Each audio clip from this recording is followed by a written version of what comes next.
different. All set up. I think so. There we go. That will do nicely. Apologies. I got very distracted. I don't know if you guys are watching the Formula 2 race. Drama at the end. Cordeal spinning from 4th place and then taking out Miney. It was all a bit much at the end of the Formula 2 race there. But we're here to talk about Formula 1, aren't we? Let's discuss it. Let's double check that things are coming through. There we go. I can see people in the chat. Hello, Avil. How's it going? Hello, Dam Dash. Congratulations on moving. Thank you very much. Hello, Rishi. Yeah, this is the new... Well, it's all still a bit up and running. So this probably isn't what it's going to look like forever. In that, like, haven't got a curtain yet. So it's very bright from, like, that side. Probably a bit echoey as well, to be honest. But new studio nonetheless. Can't miss a qualifying session. So just going to have to deal with a few little bits and pieces to begin with. Hello, Liam, mate. Oh, and then I'll just punch my headphone out of my own ear. What's with the new background? This is it now. This is the new background. The new studio is here. The new background is here. The old background is very much gone.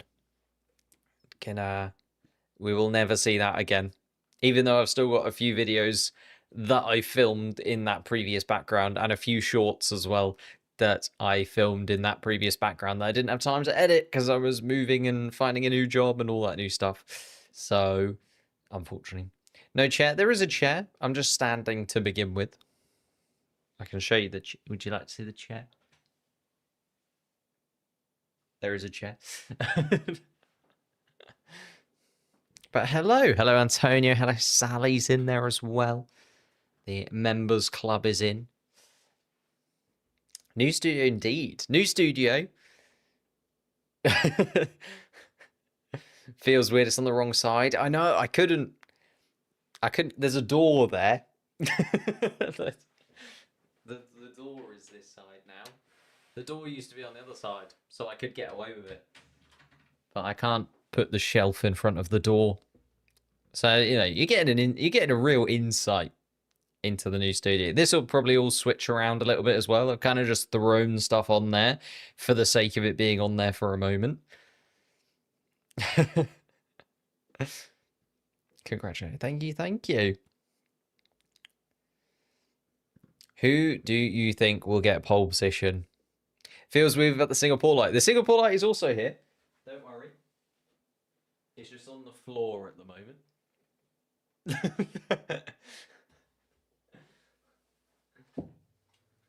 So it will go up. It will go up. As I say, it's all work in progress still. We literally got the keys a week ago.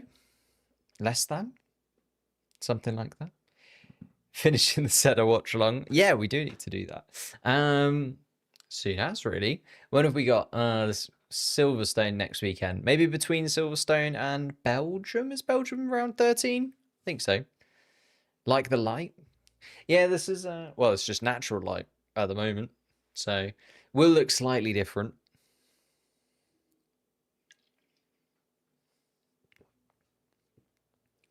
Have confidence in Stroll after FP2.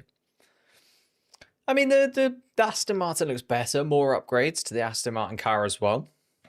It's definitely not unheard of. We are in Austria, though. Shall we talk about the Grand Prix itself? We are at the Red Bull Ring. And Red Bull do seem to go well here. You know, just saying. But they do pay the bills to keep the ring on the circuit. So, makes sense. Did I watch the movie? No, not yet. I really, really do want to go and see it, though. Really want to go and see the Formula 1 movie. It's only been out for a couple of days, though, hasn't it? And the problem is I also want to see it in IMAX because I've seen a few people's reviews and they're basically saying, like, it's very much worth watching in IMAX rather than watching it just sort of in a regular cinema. So I've got to do that as well. It's going to be tough. Williams seemed to have taken a downgrade. I think the problem with Williams is it's not necessarily a downgrade, but they're just going to stay where they are. So they said really early on in the season, I want to say it was after like round 4 or 5. I think it was, coming back towards the Europe for the first time. Was it after? Yeah, I think it was after round 4 where James Vowles literally was like, "This is our car. We're not going to upgrade this Williams car and spend any more of our aero time on 2025." So they are all in on 2026 already. So the Williams performance is kind of capped. There'll be little tweaks here and there, they'll optimize various bits and pieces, but in terms of Williams's overall pace, this is it. And therefore, as everyone else continues to bring upgrades and find things, and if they continue to develop, especially the teams that have a bit more money than Williams will continue to develop, that means that Williams will be standing still and everybody will catch up. So I do feel a bit bad for Williams because they've done so well. You look at the Constructors' Championship, they've got a nice gap to the rest of the field.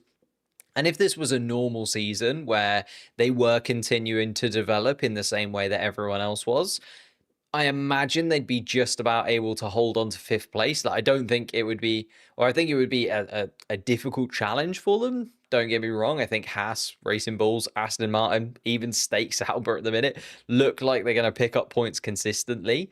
So I do feel a little bit sad that Williams have decided so early on to basically call it a day. But at the same time, you can understand that, right? A lot of the teams are looking towards 2026. I thought Stake would be looking towards 2026 more than they are, but they've brought another couple of upgrades. Like, I don't know why they've committed so much to this 2025 season. Like, I'm happy. It's great to see Nico Hulkenberg in a better car, and he's shown that he's well worthy of scoring points, not just in that Haas last season, but now also in this Stake car. But it does make me wonder why Sauber are still putting so much effort into this year when they know they're becoming Audi next year, and it's a very different looking team starting next year. But there you go.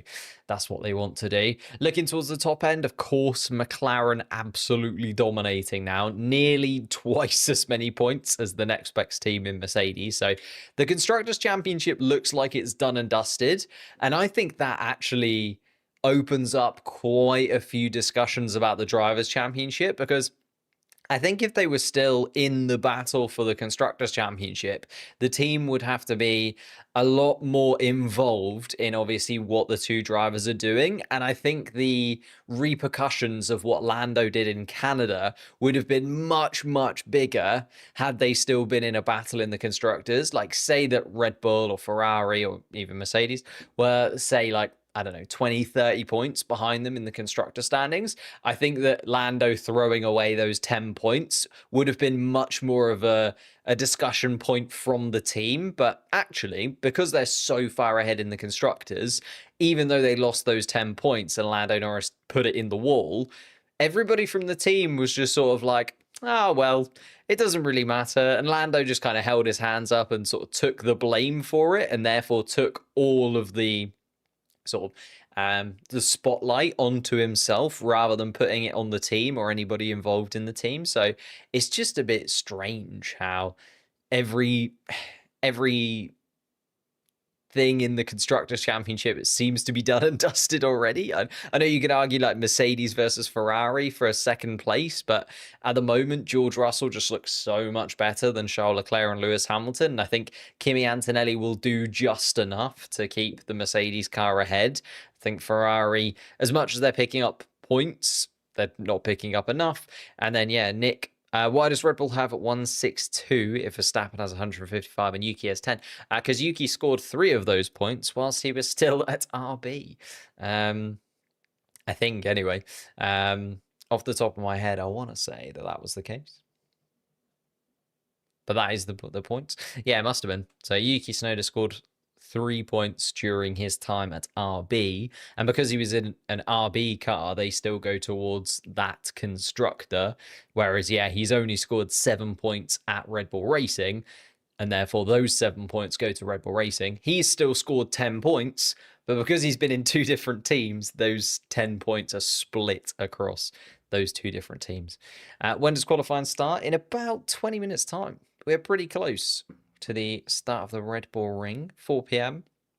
I think it's going to be super tight, not just because the Red Bull Ring is the shortest track on the calendar. Well, not the shortest in terms of distance, that is Monaco, but it is the shortest in terms of actual track length. Although, and I was going to make a short about this, but I didn't quite get time to do it. The track length for this year, I think the race did a thing on this as well. It increased by 8 meters, even though the track has not changed at all. And I was like, how does that happen? And I know it's only 8 meters, and in a Formula One car, 8 meters just goes by in 0.001 of a second. But at the same time, how does a track length change by 8 meters if the track itself is exactly the same? It does make you wonder, because over the course of 71 laps, which we do have here, I was going to show you it, or is it? We do have 71 laps of Austria to complete. Surely that 8 meters adds up quite a bit. Well, 8 meters over 71 laps. Anyone do 8 times 71 before I type it into this calculator? Oh, and then Spotify opens itself. 8 times 71. So there's an extra 568 meters that they've supposedly got to cover, even though the track is exactly the same. So half a kilometer. Does that play into the factors? Probably not.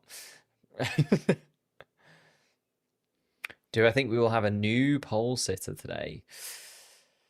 Does Kimi Antonelli still count as a new pole sitter? Not that Mercedes are looking great anyway, but new pole sitter, because he did get the sprint pole. So do we count that as a pole position? Are we allowing that as a pole position? Maybe, maybe not. Did I watch the F2 sprint crash? Yeah, that's what I was looking at. Literally, as I was going live, I was like trying to set up the stream, but also watching the end of the Formula 2 race because it was absolute chaos. But I mean, the battle for the top 3 didn't really play out, even though we did see a little battle for second place right at the end there. But then, yeah, spinning from 4th, dropping yourself out of the points, and then taking out 3 competitors behind. I think it was Miney that hit into him first, and then another couple of cars were like just absolute chaos at the end. New background, indeed. Indeed. They added a jump to turn 9. Maybe. Just a little hop, skip, and a jump. Something makes me think Max will DNF on race day. I mean, he had a little bit of a coming together with Lando Norris last year, if you do remember. Lando Norris trying to get that overtake done in the McLaren. Max ended up 5th, Lando ended up DNF, and it was another kind of big point swing, wasn't it? Just the fact that Max always manages to finish even when things go wrong, so... No McLaren support anymore. Oh, because I'm wearing the Mercedes top. No. I'm still a very much McLaren boy. Just found the Mercedes top and put it on for the stream. But yeah, I do feel like it's going to be a bit of a weird one when it comes to qualifying today. I think it's just going to be so incredibly tight. Like, we've seen the fact that it is, you know, as I said, the shortest lap in terms of lap time, and therefore the margins are already incredibly small. I know that it says that there's 11 corners, but there's really only kind of 9. Oh, sorry, it says that there's 10 corners, but there's only really 9. Like, turn 2 is not really a turn.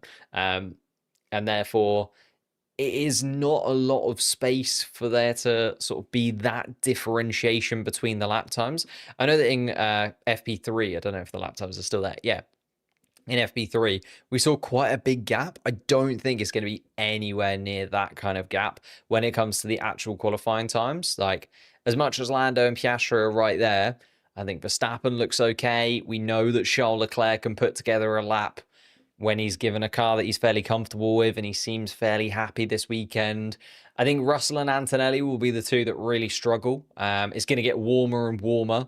So during FP3, the track temperature changed by like 9 degrees, getting warmer by 9 degrees, and it's continued to get warmer since then.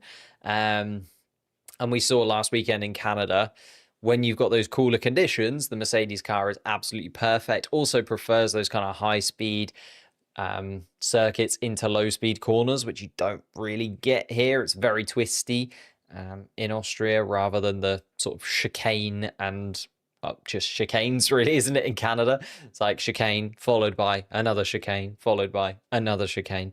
There's quite a few there. So I don't think Russell, as much as he won here last year and he won in Canada, I'm hesitant to say that Mercedes will have too much of a good weekend.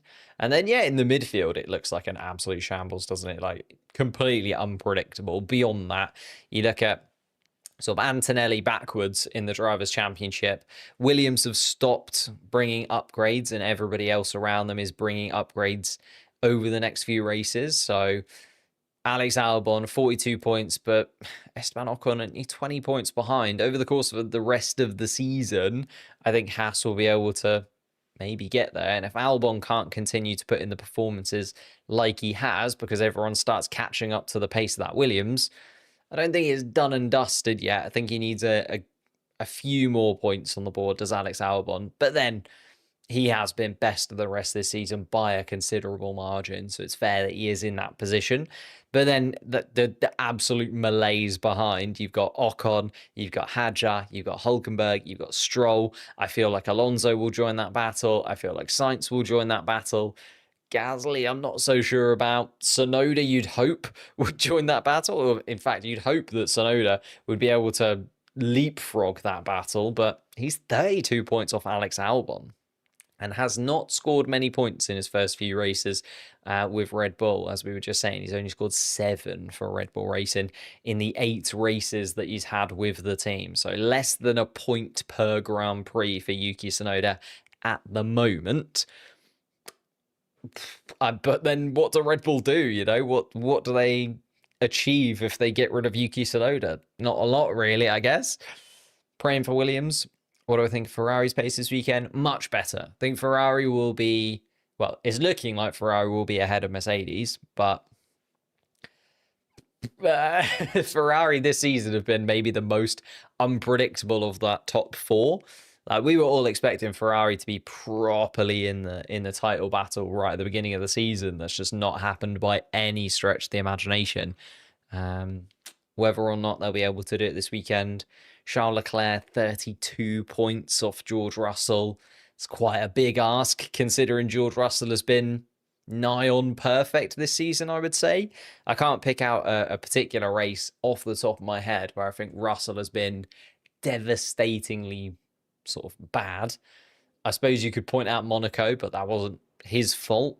It was a mechanical fault in qualifying, and as soon as you qualify badly in Monaco, that is your weekend done and dusted, isn't it? So Ferrari is a roller coaster of emotions. I think that's, yeah, putting it lightly.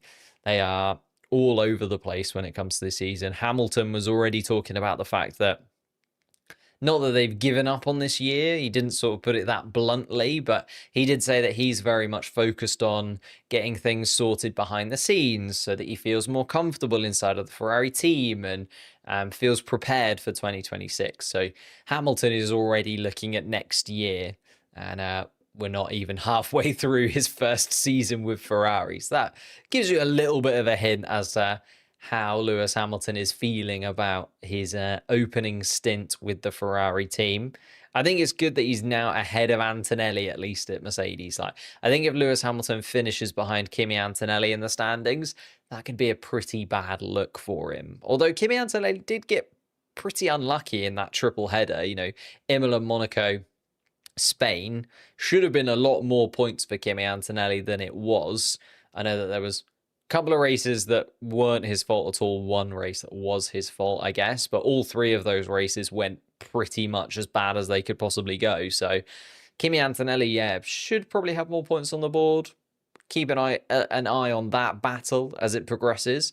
But the battle I was going to talk about, Ocon, Hadjar, Hulkenberg, Stroll, Alonso getting in there, Sainz getting in there. I think that's the most exciting battle on the grid right now. I know that there's a title fight, but I think the title fight needs a few more races to really ruminate. and we need to see what kind of Lando Norris turns up for these final 4 races before the summer break. But I think that battle in there, Ocon has been great. Hadjar has been phenomenal, if not my rookie of the season. I know that every time I say Hadjar has been the rookie of the season, we then have Kimi Antonelli put in a wonder performance. But I'm gonna say it again. Isaac Hadjar has been absolutely brilliant. I think he's been the rookie of the season so far.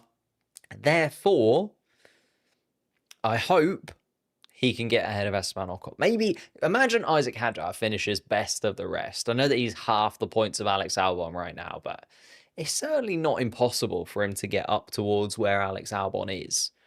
He needs the Williams car to really fall off of a cliff, don't get me wrong, but I think that could happen. You know, that definitely could happen. Will it happen? Probably not. Could it happen? Certainly. So it's a little bit of a weird one for Isaac Hadjar. I think he's been brilliant, though. Hulkenberg, we know his quality. And as I said at the top of the stream, don't know why Stake Sauber are putting so much effort into this car, but they really are. And it's working. Like, they are going much quicker than they were at the beginning of the season. Lance Stroll's a weird one. Do we really trust Lance Stroll to continue getting those points? Still doesn't seem 100%, does he? I know he missed the Spanish Grand Prix with that injury, did not look comfortable in Canada, even though he's had that surgery on his wrist. I think he needs the summer break to roll around sooner rather than later. We've got 4 more this Grand Prix in Austria and then 3 more Grand Prix before that summer break. But I think Lance Stroll has already shown that he needs that summer break beforehand. Carlos Sainz, 13 points. Gasly's a weird one. I'd love to know what you guys think of Colapinto, because this is Colapinto. Is this Colapinto's 5th race? Imola was round 6, wasn't it? Yeah, Imola was round 6. So this is Colapinto's 5th race, and he's only supposed to get 5. No, because Jack Doohan had 6 races, didn't he? 5 races.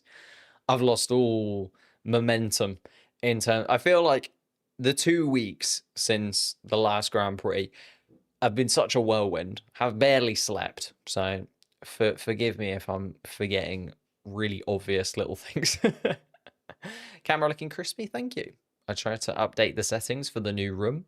So maybe it's worked. I hope so. When will qualifying start? We're about 5 minutes away from qualifying starting, actually. We should probably start to get a couple of things ready. I did forget to put out the predictions poll. I say forget. I didn't have Wi-Fi until Thursday, so unfortunately I couldn't access the internet until Thursday. That was another weird thing, just not being able to watch or look at anything for like a week and a half.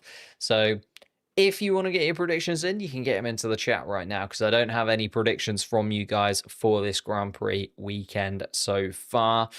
If I had to predict them myself, I do think Lando Norris might win this one. I know it's going to feel a little bit biased. I've literally got a... Oh, you can't see anymore. It's covered up. Literally got a tiny little Lando Norris figure in the background beside the McLaren car. But I just feel like he's gone well here in the past. You know, his first ever podium was here in Austria. Probably should have won here last year had he not had an absolute meltdown and then smashed into by Max Verstappen. I don't know. I just feel like I've got a feeling. Austria and Lando Norris, they just go together well. They've got a good connection. There's good chemistry there between Lando Norris and the Austrian Grand Prix. I just think that this weekend might be his weekend.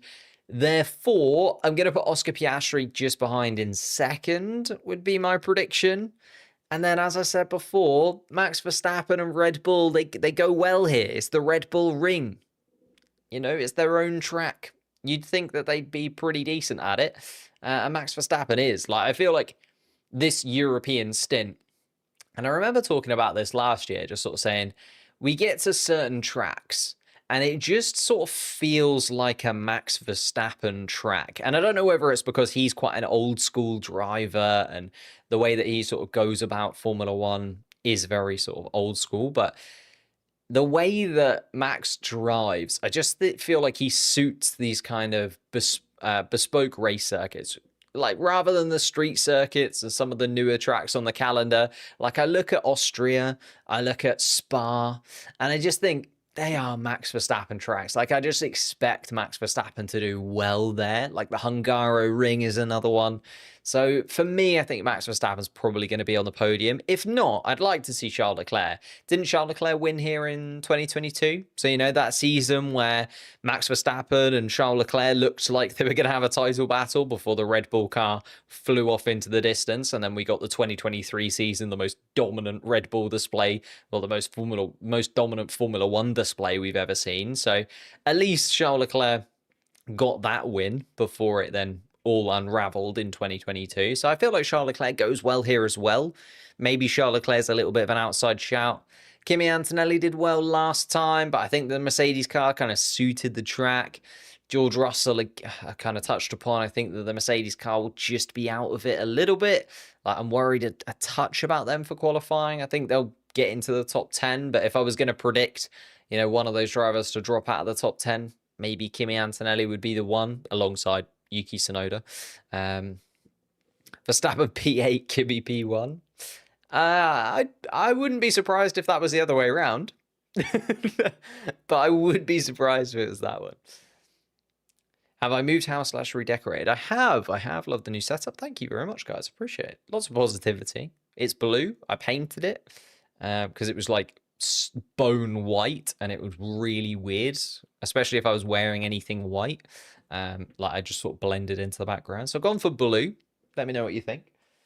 A little bit of a display.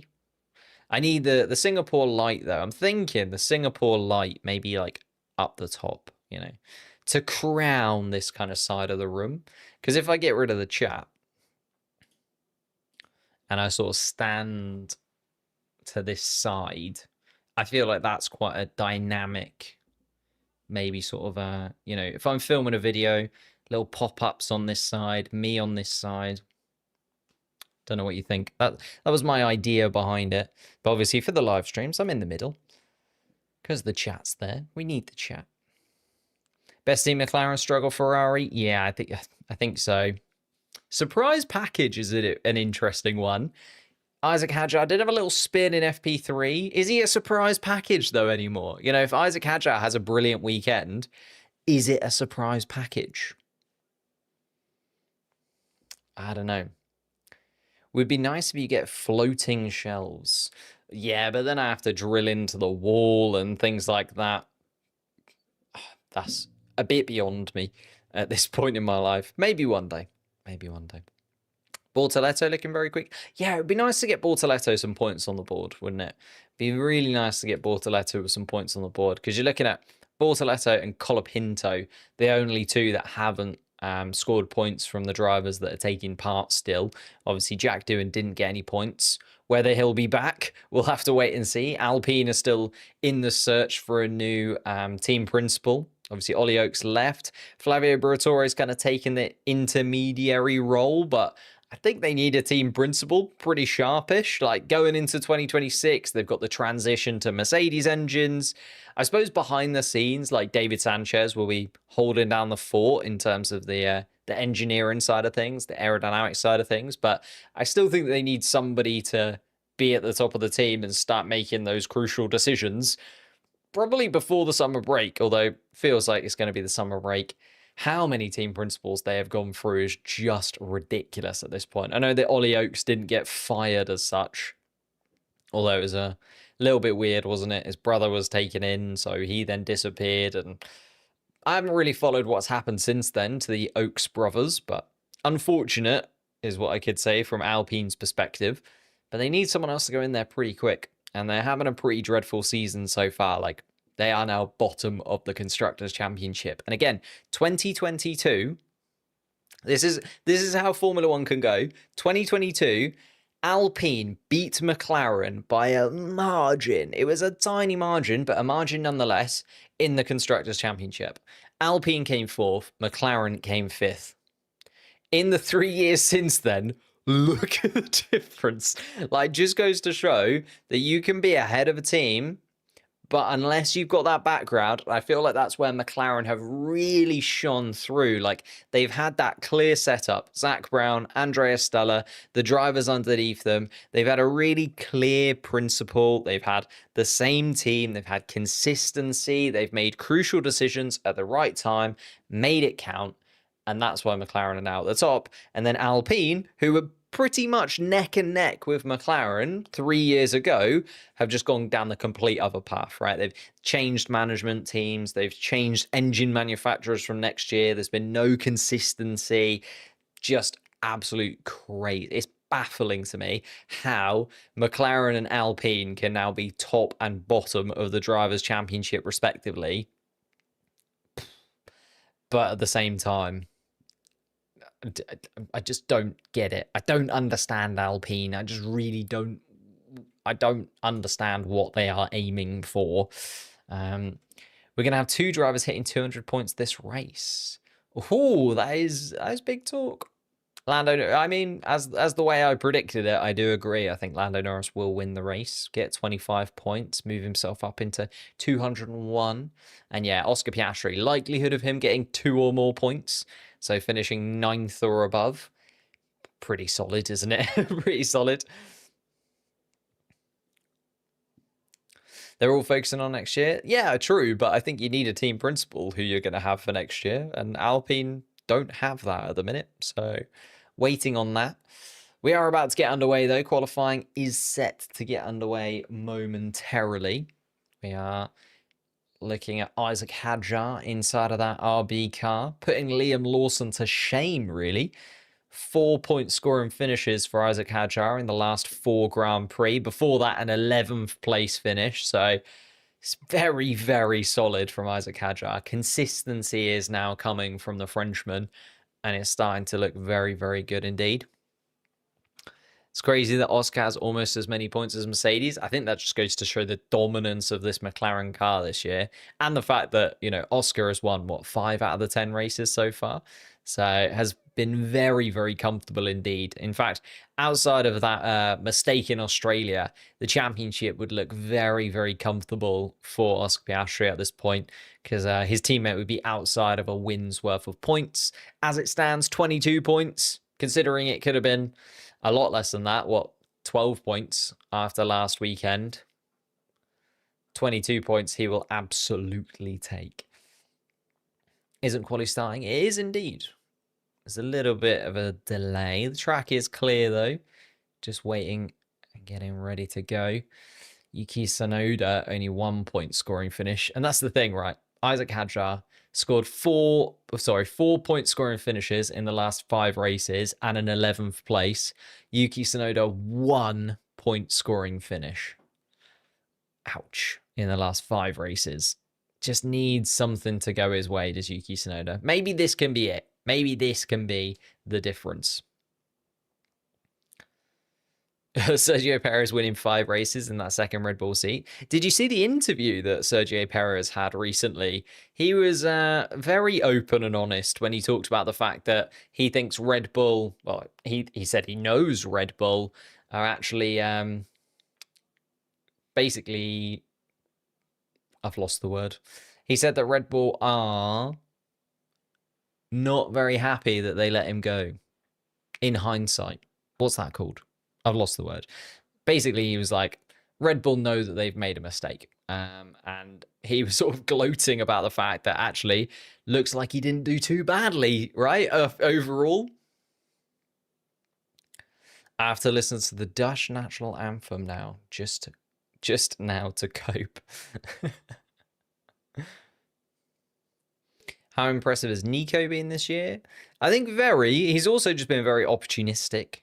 Regretting. Thank you, Zone 6447. Goodness gracious me, that word just completely went. Yeah, regret. Regrets. Yeah, they regret getting rid of Sergio Perez because it didn't work with Liam Lawson. Not that they gave Liam Lawson very long, but Liam Lawson was absolutely tragically slow in his 2 races. And then Yuki Tsunoda hasn't been much better. 7 points so far this season for Yuki Tsunoda and hasn't really looked to trouble the top 7 at all, really. You know, you look at that Norris, Piastri, Verstappen, Leclerc, Hamilton, Russell, Antonelli, and you think, wow, Tsunoda might be able to battle with Antonelli at the absolute minimum, right? But no, Antonelli has looked light years quicker than Yuki Tsunoda over the last few. And Daily Memist has said to sub to the channel. And he is correct. If you haven't hit that subscribe button, that'd be absolutely amazing. We are just waiting for qualifying to start. We have got the track clear. We're just waiting for it to get underway. There was a little bit of a delay to the end of the Formula 2 race, basically, is why there was a little bit of a delay here. If you didn't watch the F2 race, it was basically a 4-car pile-up on the final lap of the Grand Prix. Or was it the penultimate lap? No, I think it was the final lap of the Grand Prix. There was a 4-car pile-up. So that is why we were just waiting. So the ranking is Red Bull Car 1, V-Carb Car 1, and 2, Red Bull Car 2 is the worst of the 4. At the moment, yeah, well, no, Liam Lawson has not outscored Yuki Tsunoda. No, 4 points to Liam Lawson. So not quite. Although you could say 4 points from Liam Lawson and 3 points from Yuki Tsunoda whilst he was still at RB. That does make 7 points. And then Yuki Tsunoda has scored 7 points. So that second RB seat has scored as many championship points as the second Red Bull seat. Because they both scored 7 points. Just obviously split across 2 different drivers. So yeah, it's not great, is it? Basically, you've got a number 1 driver in Max Verstappen, a number 1 driver in Isaac Hadjar, and then 2 number 2 drivers that have, or 2 number 2 cars that have equaled points with one another, even if the drivers haven't. Lawson has outscored Yuki since the switch. That can't be true. It's got to be 4-7, no? I think, yeah, Yuki scored 7, Lawson scored 4. But we are underway. Shall we talk about the cars out on track? Alex Albon getting us underway inside of that Williams car. Interesting to see what the Aston Martins will be able to do with the upgrade on that car. Alonso's looked a lot better. Alonso actually scored some points after being so unlucky. You know, finally got a little bit of momentum going in his home Grand Prix in Spain, and now is carrying that momentum forward as Fernando Alonso. So good to see that from him. Hopefully some more points on the cards. Carlos Sainz is then behind. Ocon and Behrman are out on track, and both of the Alpines in Gasly and Colapinto too.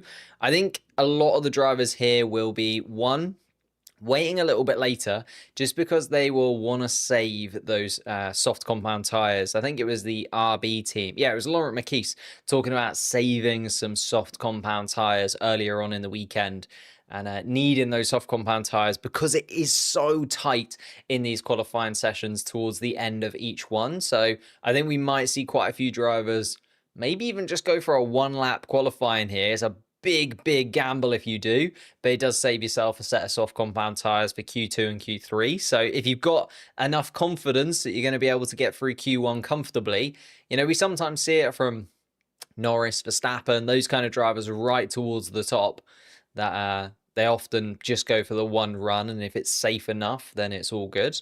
Usually they go early with that, though. I think we might see teams go a bit later, and traffic is also going to be a big problem here. It's a very small circuit, smallest in terms of time.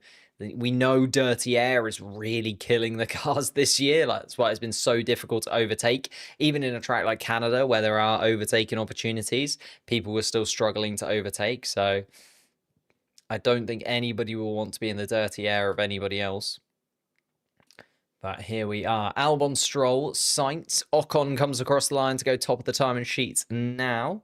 So Esteban Ocon goes up there. In fact, I think that's a little bit delayed. I'm just going to change that for myself. Apologies if it just freezes for a moment. There we go. Esteban Ocon, a 1-minute 5-second time. Albon 106, Stroll 106.0 as well. Thousandths of a second between those two. Fernando Alonso, though, going to be coming across the line fairly soon. Oh, no. Fernando Alonso's peeled into the pits. I was looking at Lance Stroll. Lance Stroll's on a flying lap. What happened to Fernando Alonso? Disappeared into the pits. Interesting. Keep an eye on that. Here come the McLarens, though. The two that I've really got my eye on for pole position this weekend does feel like Lando Norris from the free practice sessions has at least got the little bit of an advantage. I'm also going to keep an eye on the track limits because you know here in Austria, it is a track limits minefield. We often see some track limits here in Austria, but they have put some sort of mini gravel traps in over the last couple of years, and therefore maybe we won't see too many people go super wide at turn 10, but there's the incentive there, isn't there? There's lap time, sorry, to be found.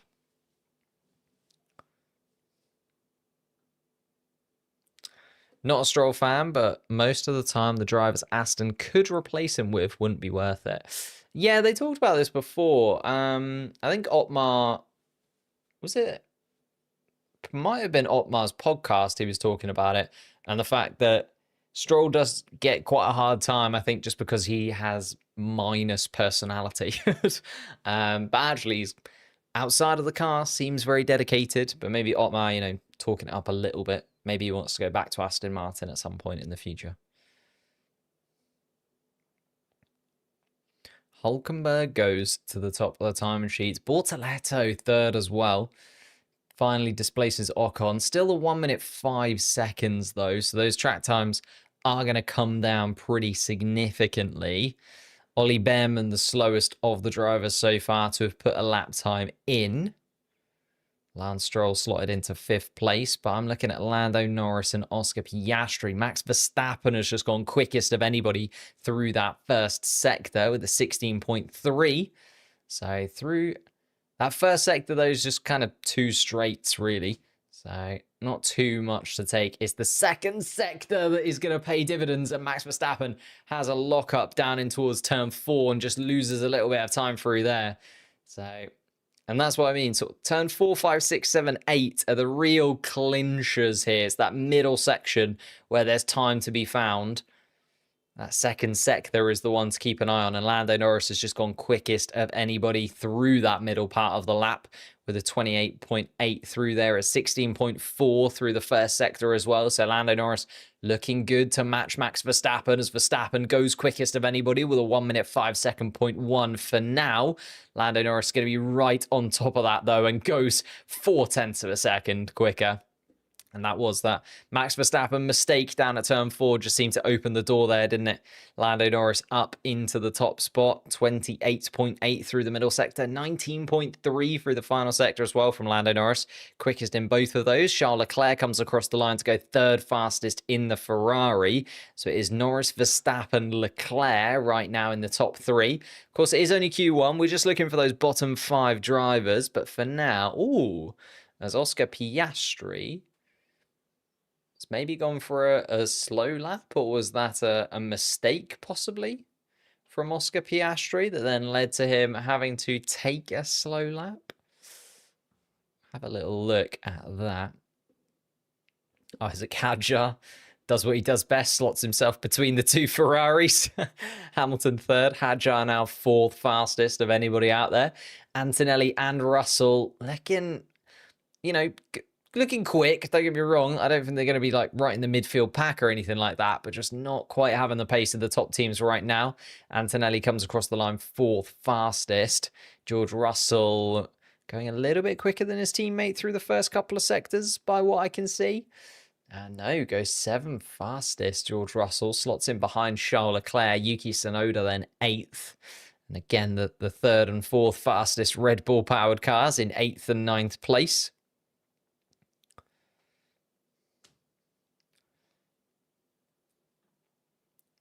Gasly title challenge in Alpine Mercedes 2026. We will be there. Unfortunately, no. Basically, I think just because they haven't got a team principal right now, it's going to be a tough challenge to win a championship without a team principal. Here we are then. Oscar Piastri and Franco Colapinto, the only 2 drivers to set a respective lap time. So Lance Stroll, Gasly, and Behrman, the bottom 3 right now. Fernando Alonso also making a little mistake through turn 4, just losing the rear end of that Aston Martin. Alex Albon getting a handful of gravel as well. So everybody starting to push it to the limits. You can see Albon only 13th fastest, so trying to find some extra time, make sure that he is safer than he is right now, especially considering Oscar is likely to jump out of that bottom 5, if not Franco Colapinto. Oscar knocked out in Q1. A little bit early to call it yet. A mistake from Oscar. I think he just backed out of that lap. Basically, looks like he completely just dropped it. Is improving, though. It's an okay middle sector from Piastri. I think, you know, the fact that he's now scrubbed these tyres a little bit more than he would have wanted to. I don't think Piastri's in any real danger. But it would be interesting to see where he slots in. Second place. There you go. 3/10.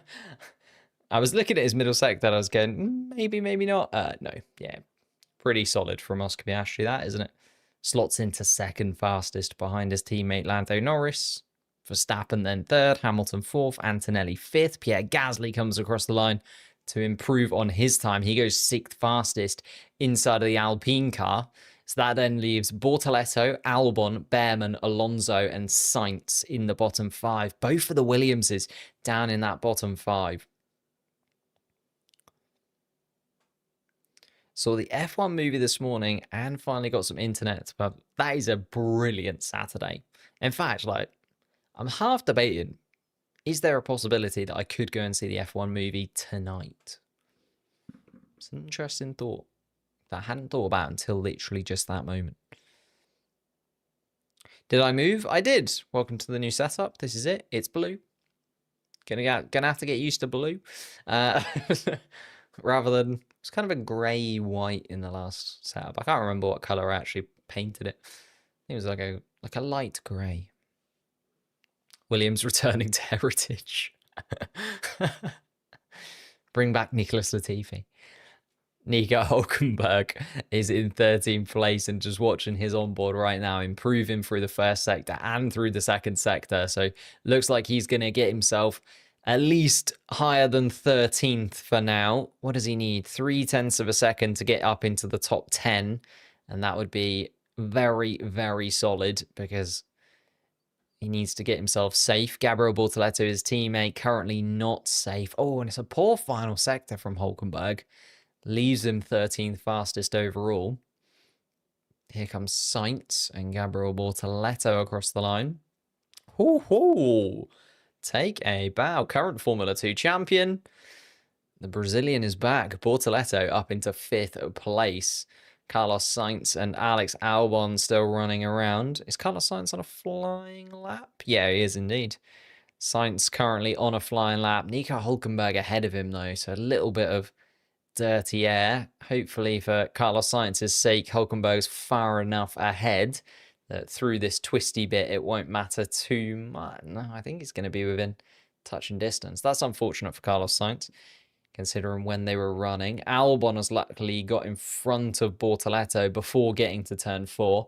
So he's got a little bit more of a run at it. Carlos Sainz improving his time, though, through the middle sector. He's 0.3 up on where he was before. Alex Albon has just set the fastest middle sector of anybody. So the tyres are coming towards the Williams cars. Albon absolutely flying. Here he goes again. Carlos Sainz comes across the line, only 14th fastest, but this is going to be something special from Alex Albon if the final sector isn't too bad. And there he goes, up into 5th place. Alex Albon lost a little bit of time through that final sector, but that middle sector, 28.7, fastest of anybody so far, and Albon has entered the game. That puts Nico Hulkenberg back down into that bottom 5. Hulkenberg 16th place now. Ocon, Stroll, Behrman and Alonso down there with him. Carlos Sainz, the man on the bubble, the man under pressure once again. Just doesn't feel like this Williams car is ever going to fully click, does it, for this Carlos Sainz this season. Lando Norris still quickest of anybody. Will Norris go out again? Yes, is the question. He is literally going around turn 4 as I ask myself that question. So Norris, Lawson, Ocon out on track. Sainz and Albon will be making their way back around into the pits. So it is Lando Norris to keep an eye on, as he's going to be the next driver to set a fast lap time. Leclerc and Hamilton also worth keeping an eye on, because Charles Leclerc is down in 10th place right now, and it's not, impossible for that time to drop down into the bottom 5. Does need to improve to Charles Leclerc. Hamilton a lot safer up in 4th place at the moment. Behrman has then come out too. Kind of 3 Ferrari drivers all in a row there. Leclerc, Hamilton and Behrman coming down that straight between 4 and 5. Stroll and Alonso behind in the Aston Martins. But Lando Norris is now starting his flying lap. Let's keep an eye on Lando Norris's lap time, as he does have to get past Yuki Tsunoda through turn 2. Tsunoda and Verstappen trying to make their way out of the pits. And this is going to get busy now. We've got 2.5 minutes left on the clock. And this is where I was worried a little bit about the traffic out there on the circuit. It's a very small track here in Spielberg. And we need that dirty air factor is going to play a part in this final sort of run, making sure that that bottom 5 out in Q1 doesn't contain, well, Lando Norris unlikely, but Oscar Piastri also looking to improve. Lando Norris just going past Fernando Alonso, and again quick through the middle sector. Lando Norris has taken that fastest sector back from Alex Albon and given it to the McLaren team. Comes across the line, Lando Norris, and does indeed improve on his time. So Lando Norris still pole position. Oh, did lose a little bit of time through that final sector though, Lando Norris. Oh, and Ocon right on a knife's edge. Gains a couple of tenths, but was really pushing it through those final couple of corners, looking at the onboard there of the Haas car. Carlos Sainz then does drop into 16th place. Less than a minute and a half left. Where is Carlos Sainz? He is at turn 3, so he's going to come across the line pretty late, is Carlos Sainz. Got more than enough time to get around, but it's going to be tight. Tsunoda there as well. Fernando Alonso is improving through the middle sector. Alonso down in 20th spot at the moment. Colapinto comes across the line. Oh, it's not great from Colapinto. Lance Stroll gets himself up into 12th, though, to try and make himself safe. Where's Fernando Alonso going to slot himself into? It's 8th place for Fernando Alonso, ahead of Ollie Behrman. Also puts Gabriel Bortoleto down in 10th. Antonelli is in that mix, and George Russell is down in 15th place at the moment. So George Russell really does need a lap time here. He's coming across the start-finish line now, so he's starting that flying lap is George Russell. But he can't afford to mess around here, can George? It's been a very, very good start to the season for George Russell.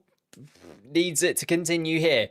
George Russell, up the hill he comes. He has improved and going quicker. It's going to be very tight. It's going to be very tight. This final qualifying session is looking almost impossible to predict. Gasly goes up into 4th place. Liam Lawson currently 3rd as well in the RB, which we missed. Here comes Colapinto up into 12th place. George Russell a little bit deep through the middle sector.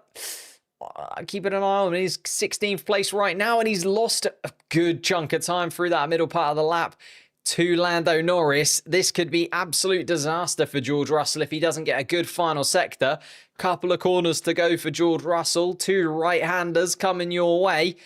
Gets as close to the gravel as he possibly can through turn 10 and goes up to 11th fastest for George Russell. Just behind Kimi Antonelli. My goodness me. Lance Stroll then drops into the bottom 5 and out. Esteban Ocon is also out. Carlos Sainz doesn't improve, so he's going to stay where he is. Is Nico Hülkenberg on a lap? Yeah, Hülkenberg just coming around turn 9 and 10 right now. Tsunoda is going to be out as well. Is Hülkenberg on a flying lap? No, Hülkenberg is not on a flying lap. So that is going to be our bottom 5, ladies and gentlemen. Lance Stroll, Esteban Ocon, Yuki Tsunoda in the Red Bull ring, Carlos Sainz and Nico Hülkenberg, the slowest of the bunch. Goodness me. And Yuki Tsunoda, no front grip.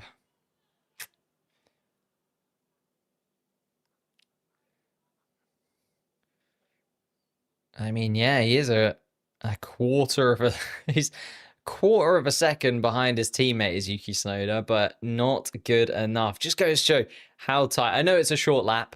I know that it's the shortest lap on the calendar, and the lap times are going to be incredibly tight. But that is pretty devastating for Yuki Tsunoda there. Goodness me. Carlos, yeah, just couldn't quite get the lap time together, could Carlos? Like, if you look at it, he's really far adrift. He's 0.3 of a second off of being safe. Colapinto sneaks his way through. Stroll and Ocon will be frustrated. They could have definitely found half a tenth or so, especially Stroll in that Aston Martin, but unfortunate. Carlos Sainz and Nico Hulkenberg absolutely nowhere. Who is RB even going to get? Lindblad? They're running out of options, aren't they? Sergio Perez back. Would Sergio Perez agree to finish the season? They have said that they're going to give Yuki until the end of the year. So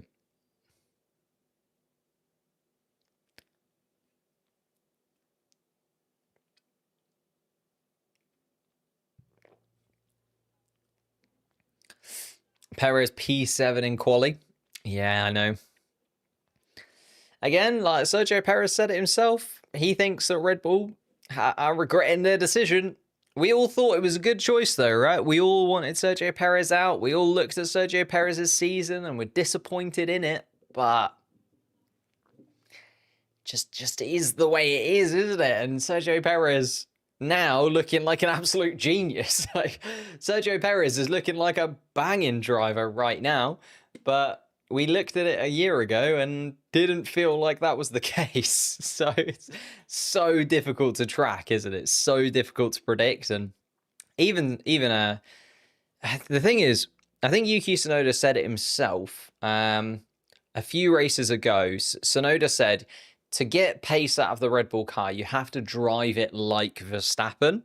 And I think that that's just a big mistake. I feel like if you try and drive that Red Bull car identically to how Max Verstappen drives it, you're just putting yourself in an absolutely horrible position, because the best that you can do is match Max Verstappen. And the likelihood of anybody being able to match Max Verstappen is almost zero. So over the last couple of races, Yuki's been talking about how he's trying to adapt the car now to his style.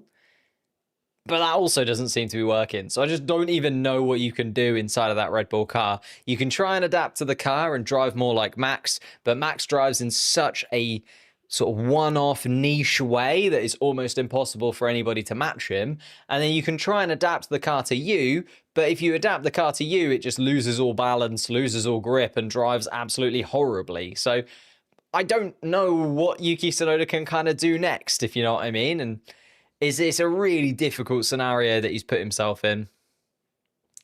Ricardo said he's done. Yeah, Ricardo, unlikely. Bottas maybe coming back in. Norris looks rapid this weekend. Hello, Josh, mate. Sneaking in there. He does indeed look rapid this weekend. As I said right at the beginning, if I was going to predict who's going to win, I think it will be Lando Norris. Norris just goes well here in Austria. It's a track that he really does suit. It's a track that's been good for him in the past. I think this is kind of exactly what the doctor ordered for Lando Norris after the disappointment of last weekend, and he'll be so frustrated at himself. Like, he'll be more frustrated than anybody else that he made that mistake and bumped into the back of Oscar Piastri. Of course he will be, but I think this is exactly the kind of track that Lando Norris needs. A track where he knows he's quick, a track where he's delivered well in the past. Okay, yes, last year was disappointing, should have probably won that race, ended up being a DNF, but that is what it is. But his first podium was here. He did really well in the sprint races when they've been here. Like, this is a very Lando Norris track. And therefore, I feel like Lando Norris is going to have a good weekend. Just to see Carlos out in Q1. I'm sorry, Penguin. I am really, really sorry. But yeah, Lance Stroll, Esteban Ocon, Yuki Tsunoda, Carlos Sainz, and Nico Hulkenberg, the 5 drivers out. Nice to see sort of, you know, Behrman and Bortoletto both outdoing their teammates there as well, because we're getting to that point in the season 10 races in, we're starting to see now sort of the development of those rookie drivers. We'll definitely be analysing the rookies first half of the year once we get into the summer break. And, you know, these kind of qualifying performances where they quite clearly beat their teammate. In the case of Bortoleto, absolutely smashed their teammate. Qualified 8th there, did Gabriel Bortoleto. They kind of play massively into your favour, and they play massively into the team's thinking for the future. They can look at, oh, okay, this is where we're at. Bortoleto did this here. Bortoleto did that there. Maybe he's the future of the team. You know, Nico Hulkenberg's not getting any younger. Oh, and Laurent Marquis, yeah, talking about the battle that we've got at RB, Lawson versus Hadjar, both of them through. Lawson, yeah, super quick in that session. It's his first time that Lawson's been here in Formula One. It's crazy, right? Because Lawson's been in and out of the grid over the last 3 seasons. There's still so many tracks that he's never actually driven in Formula One, and there's still so many tracks that he needs to learn and adapt to, even though it feels like Lawson's been around for ages now. Because he just hasn't had that many races. And I don't know, maybe that's the trap that Red Bull fell into at the beginning of the season. They were like, well, he's been around for a couple of years. But actually, it was 5 races there, 6 races here. He hasn't actually driven many of these circuits. Kimi Antonelli, the number 12, the Mercedes man. Doing well, actually. Very, very impressed with Kimi Antonelli. I don't think he's been as good as Isaac Hadjar, but that's just me. I know there's a bit of a 50-50, I think, across the Formula One fan base as to which of those 2 drivers has been rookie of the season so far. I don't think Isaac Hadjar was in the mix, though. I think if you asked people at the beginning of the season, 10 races in, who's going to have had the best start to the year out of those 5 rookies, I don't think many people would have picked Isaac Hadjar, but he's absolutely flown. Course, just missed out on that Formula 2 title to Gabriel Bortoleto last year.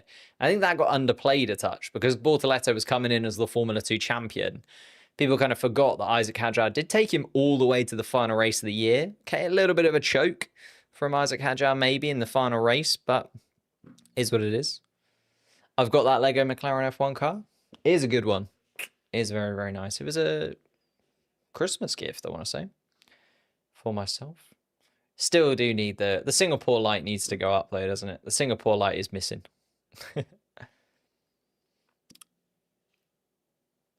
Yeah, exactly, Josh. That's what I mean. Like the 11 races beforehand, you kind of forget that it was just 11 races because it feels like it was, you know, it was across 2 seasons.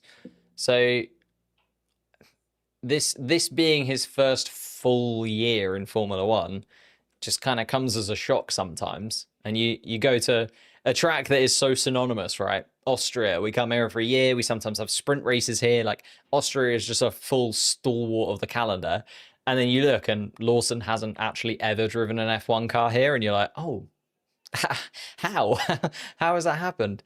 And then you forget that like Lawson also, you know, whilst he was not in Formula One for those races, he wasn't driving in other series either. So it's been a very long time, basically, since Liam Lawson has done a competitive session here in Austria. Because he hasn't been in Formula 2 for a couple of years either. And it's just like, oof. Anyhow, the Ferraris have struck their stuff so far. Leclerc, top of the timing sheets at the moment. A couple of tenths quicker than his teammate Lewis Hamilton. Alex Albon then behind. But everybody else just waiting in the garage, which is why we've been discussing other things. Waiting for the other drivers to blink. Of course, qualifying 2, we're just looking for another 5 drivers to fall out. It was Lance Stroll, Esteban Ocon, Yuki Tsunoda, Carlos Sainz, and Nico Hulkenberg that weren't fast enough in Q1. They're going to start from 16th, 17th, 18th, 19th, and 20th, respectively. And now we're just looking for another 5. So 11th through to 15th place. You don't want to be there in 11 minutes' time. Lando Norris looks across. Knows this weekend is a big, big weekend for Lando Norris. Been a lot of videos actually about Lando Norris bottling the championship and that collision in Canada. I think it's way too early to call. Still only 22 points that gap. Very impressed with Oscar Piastri so far this season, don't get me wrong, but by no means is this championship done and dusted with 14 races still to run. We're not even halfway through the season. What is Jaguar? Jaguar was Red Bull. Well, Red Bull was Jaguar. That way around.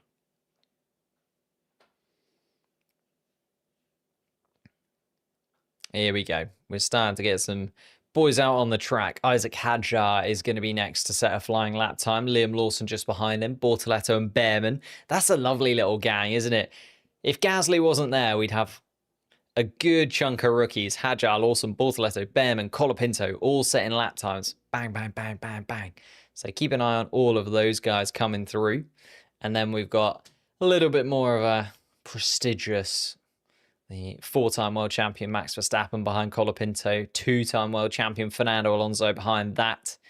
Kimi Antonelli, future world champion. Can we say that? Can we start to discuss? Antonelli feels like the kind of driver. He's giving me Piastri vibes. You know, Piastri came through a few years ago. It was like, oh, okay, yeah, this feels like the real deal. Antonelli does give me those sparks of like, there's a bit of pace here, isn't there? The Italian's got something special under those feet. Hadjar, fastest in the middle sector of anybody. He's gone a 10th quicker than Charles Leclerc through that middle sector as well. So looking like Isaac Hadjar might be able to step up. And Liam Lawson then takes that fastest sector from him. So Liam Lawson now up on his teammate. They're going to come across the line pretty swiftly. Isaac Hadjar slots into second place behind Charles Leclerc, but Liam Lawson's looking even quicker than his teammate. Lawson getting it together. Across the line he comes and goes to the top of the timing sheets.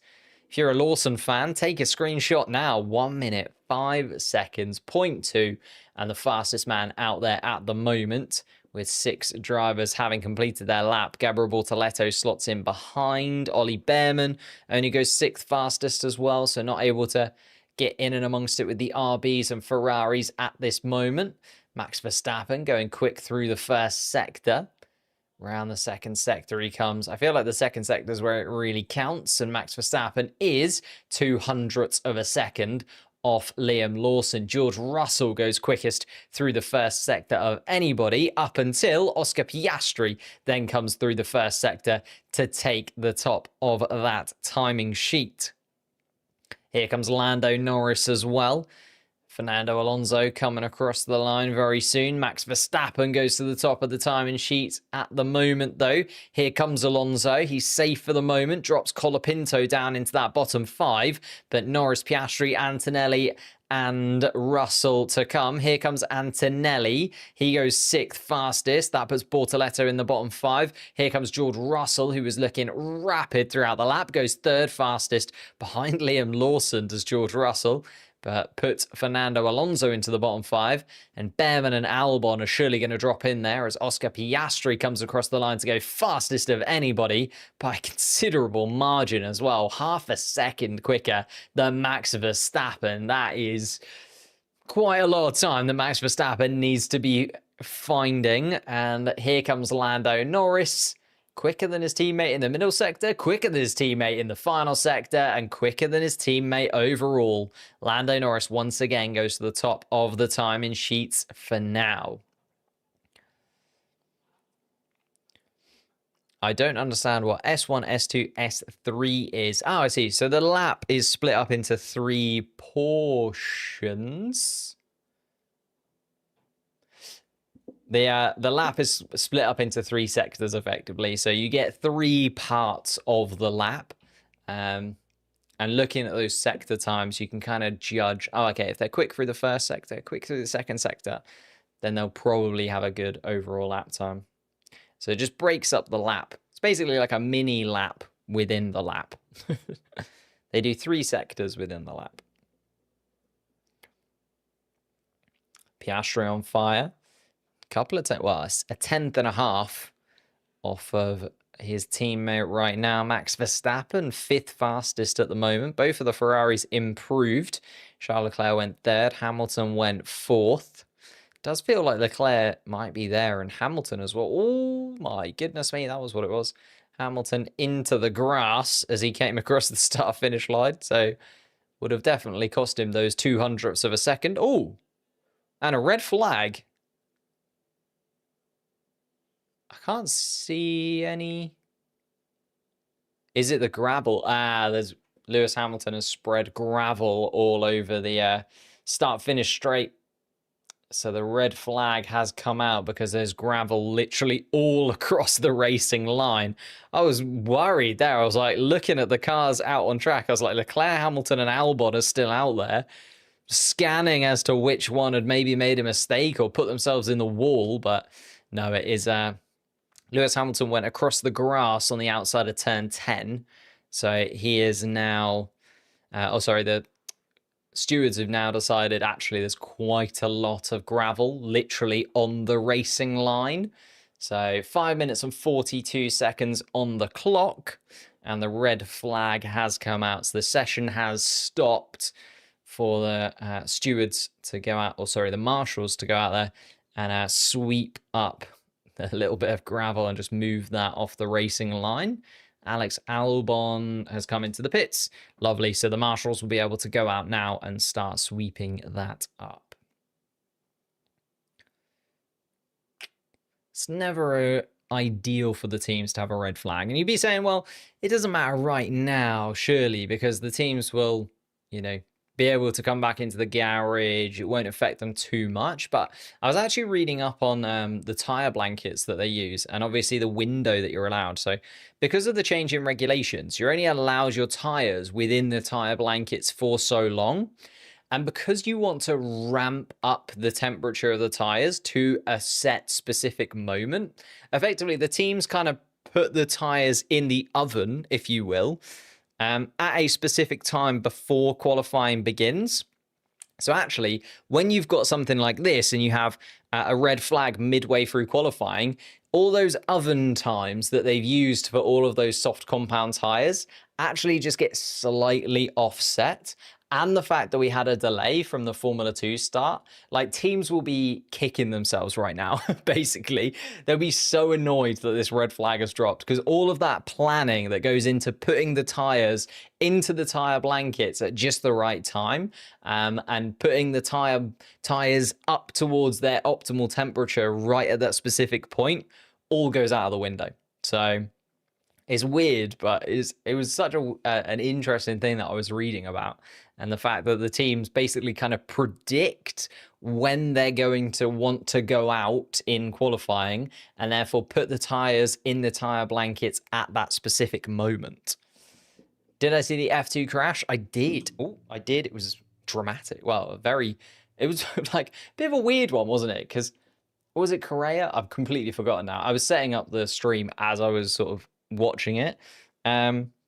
Like he spins at turn 3 and then there's sort of a few cars that go past and then Mini just decides to smash into him. So it's a little bit of a weird one. Fire? No, there's no fire, just loads of gravel literally on the racing line. So typical, the English spoil it for everyone. Is it on fire? Is it another grass fire situation? True. Oh, I haven't actually seen that. I wasn't paying attention. I thought it was for the gravel that was on the racing line. But there we go. Race control will resume at 4:47. So we've got 4 minutes time. 4 minutes time. It's weird that they haven't shown the fire, at least on the stream that I was looking at, but maybe I looked away as it came on. Oh, what's my favorite pole position lap? Max Verstappen's in Monaco. Was it a couple of years ago? Last year? A couple of years ago? That was pretty special. No, it can't have been last year because Leclerc won. A couple of years ago, Max Verstappen in Monaco. Do you really like that one? Just because he was sort of wall banging to get the extra bit of time. So that's kind of up there.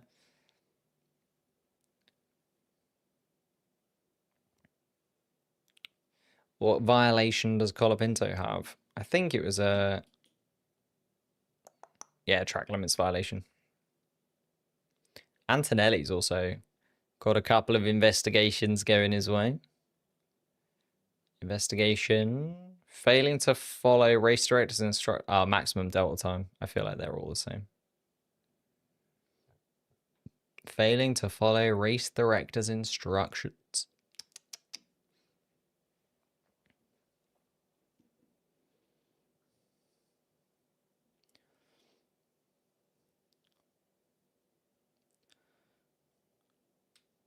Oh, there you go. It was indeed a small grass fire. There you go. I thought it was the gravel on the racing line. I suppose it gives them time to move the gravel on the racing line as well. But yeah, fire just on the outside of turn 10. So yeah, similar to what we saw in Suzuka. And it does make you wonder, like, are they eventually just going to be able to say, like, deal with this? Right? Are they eventually just going to be able to maybe, you know, change the skid blocks so that they don't spark as much? Or maybe change this, although they tried swapping out the skid blocks. I think it was Ferrari trialed out a different skid block. Oh, thank you, Sally, for the 5 gifted memberships. That is very, very kind. Thank you, Sally. Appreciate that. Welcome, new subs. Welcome, welcome indeed. That is too kind. Too kind indeed. Of course, if you do subscribe to the channel and you are a member, like Sally is just gifted to 5 people. If you are a member, you do get an extra stream. We do a post-race stream after the Grand Prix where we just kind of have a little chat, watch the podium ceremony, discuss the major talking points of the weekend. It's a little bit more sort of, you know, smaller group, a little bit more discussion, sort of back to back. And lots of additional content coming your way as well because we've finally moved house, as we can see. So the channel will be kind of back up and running again. We've got a new job, we've got a new house. The start of the year that threw quite a few spanners in the works. In fact, I think my cogs were more spanners than anything else, but there was quite a few spanners in there. We've dealt with those spanners. We're slowly removing the spanners, and we should be up and running once again. But Sally with an absolute belter. Beautiful. Thank you so much, Sally. Massively appreciate that.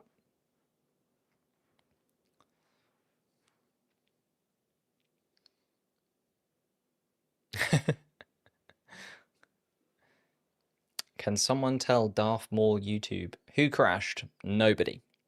Just a red flag for a grass fire. But we are about to get back underway. The red flag has been lifted. And there you go. The lap timer, or sorry, track timer has now started once again. 5 minutes and 30 seconds on the board.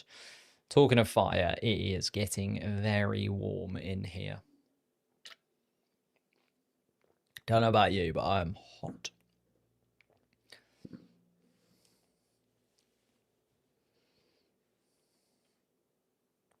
Gravel might disrupt the other drivers. I feel like if they've put out the fire, they've probably also dealt with the gravel, right? Deal with the gravel at that point. Deal with the fire and the gravel at the same time. Like,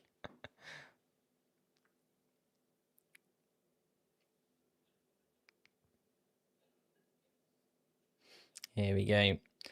So the 5 drivers in there: Albon, Behrman, Alonso, Bortoletto, and Colapinto. The 5 drivers that need to improve. Got some spokes in the wheels. Well, no, but wheels want spokes, Sarah, don't they? Whereas cogs do not want spanners. Surely wheels want spokes. Yeah. I didn't think that was a Britishism, though. Maybe it is.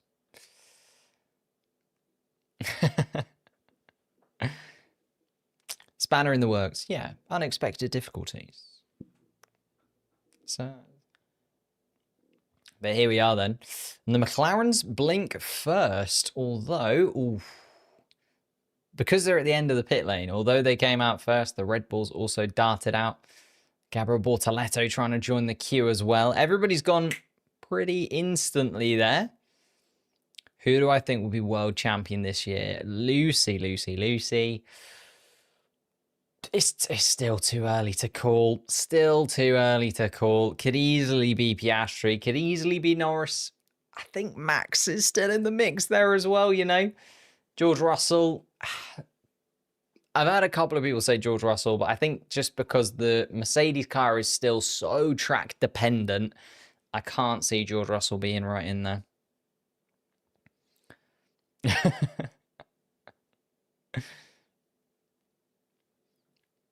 Meant to start at 47. It was, but everybody was just sitting in the garage, just waiting, watching, knowing that the lap times will come. It's a very short lap, so you can go out a little bit later, still get your lap time in, and then go for it, can't you?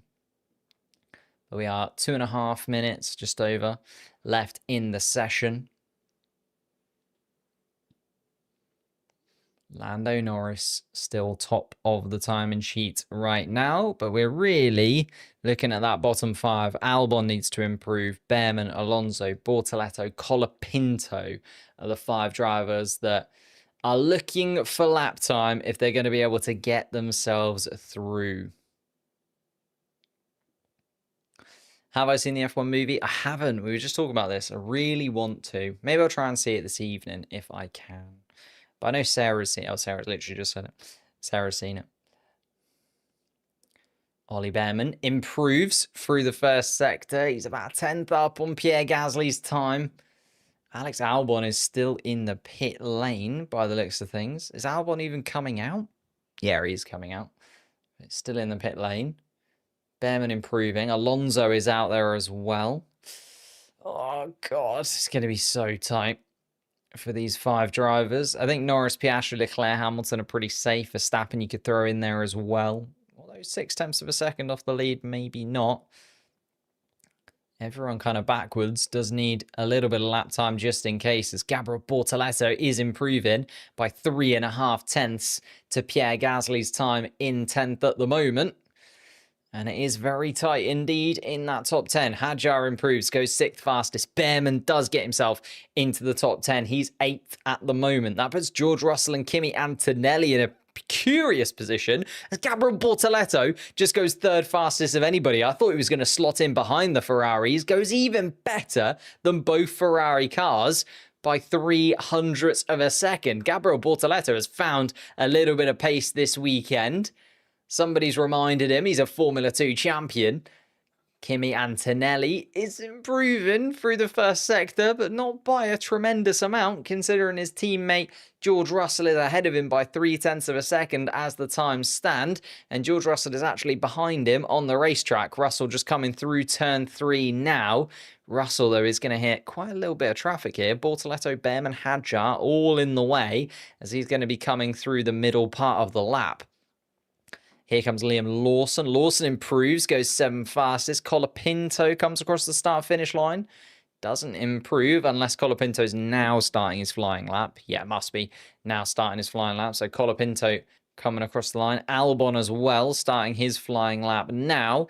And there goes the checkered flag. So Kimi Antonelli comes across the line. It's only 8th fastest for Kimi Antonelli.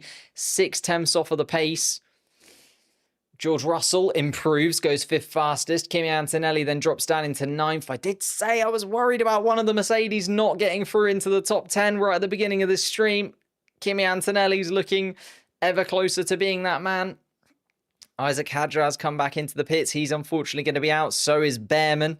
Gasly, I think, is on a flying lap right now. So is Franco Colapinto. And Alex Albon behind too. So Gasly's going to be first across the start-finish line. Here he comes in the Alpine car. Can he get himself up into the top 10? Yes. Goes 6th fastest. That puts Kimi Antonelli 10th. So we've got Colapinto and Albon can both ruin Kimi Antonelli's weekend. It's not going to be Colapinto as he comes across the line. Only 13th fastest. Here comes Alex Albon. Only goes 12th. And Kimi Antonelli can breathe a sigh of relief. 10th fastest overall, gets himself through. It's Fernando Alonso who is the first driver to drop out of the top 10.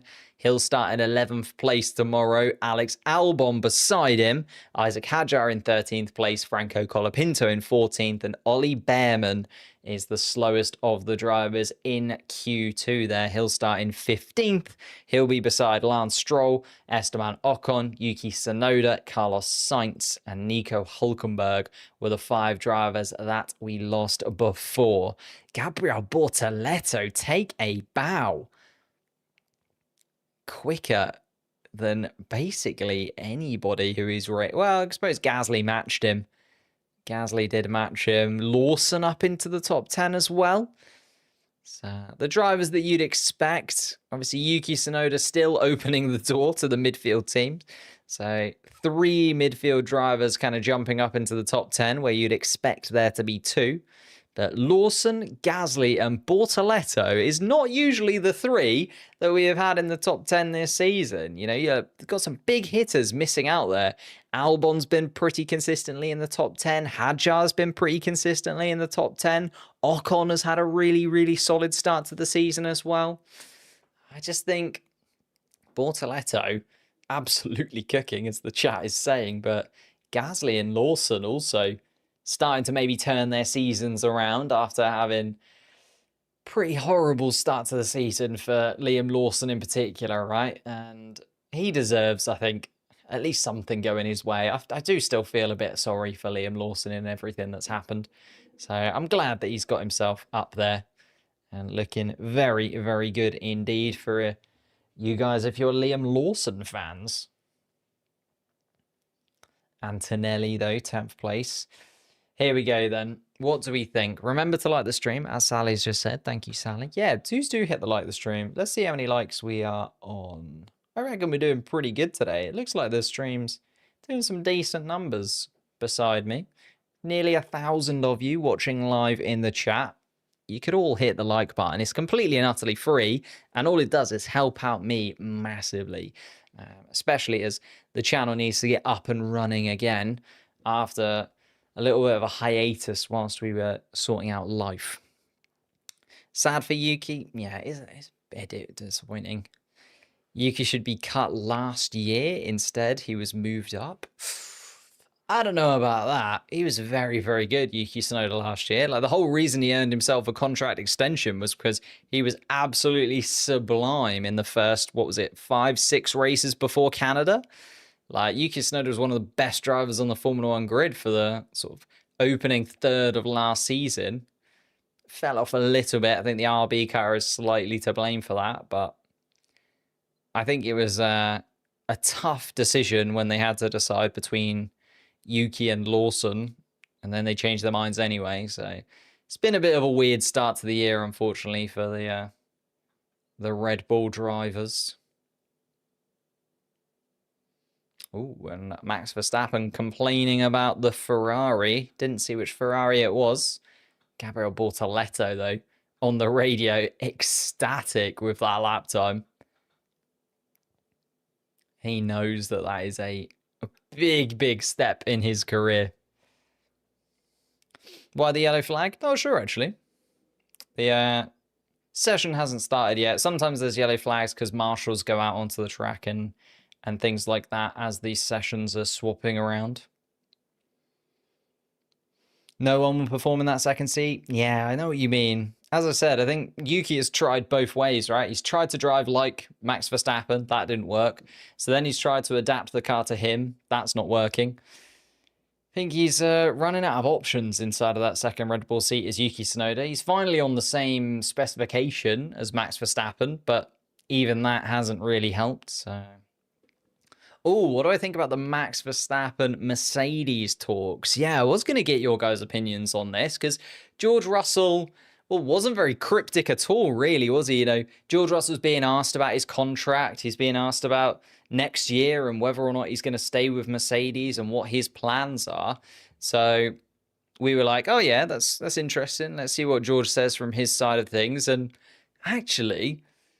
he's not super confident, is he, George Russell? Considering he just won a Grand Prix with the team in Canada, he is not overly confident that he's going to be at Mercedes for a very long time. I would imagine well, George Russell has basically said Toto Wolff is in discussions with Max Verstappen. And that's what they're sort of waiting on. They are waiting to decide what happens with Max before they decide what happens with George. And to be fair, Max is a four-time world champion. We know Toto Wolff has been a huge, huge fan of Max Verstappen for a very long time. It kind of makes sense that Toto Wolff is looking at Max Verstappen and investigating what he can do. From my perspective, I would imagine that Max Verstappen is pretty locked in for 2026. Like, I could see that being the case just because when Red Bull were, delivering him championships, I imagine they would have been smart enough to lock in Max Verstappen for the foreseeable future at that point, and particularly put in at least some kind of clause into his contract where he can't leave at the start of a brand new regulation cycle where they need the best possible drivers inside of that car. But it's then, because I imagine George Russell probably wants a 2 or maybe even 3-year contract.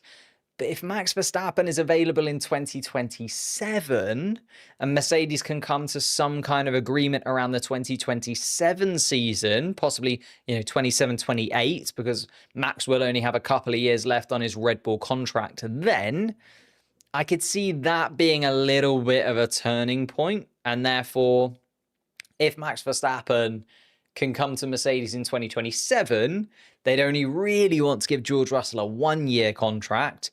If you're George Russell, do you then take that? Do you accept the 1-year contract? I think you do. I think George Russell would be silly not to take that, especially because Mercedes are looking like they've got the best power unit going into the next regulation cycle. So I do think it's quite an interesting little dynamic that they've got going on there. And the fact that George Russell has kind of come out and told us that Toto Wolff is in discussions with Max Verstappen just does kind of open that door for those discussions once again, right? We talk about it a lot. It was always the Hamilton to Ferrari kind of video that everybody did every season. Now it's kind of the will Max Verstappen go to Mercedes chat again. That is a lot of Brazilian flags in the chat. Goodness gracious me.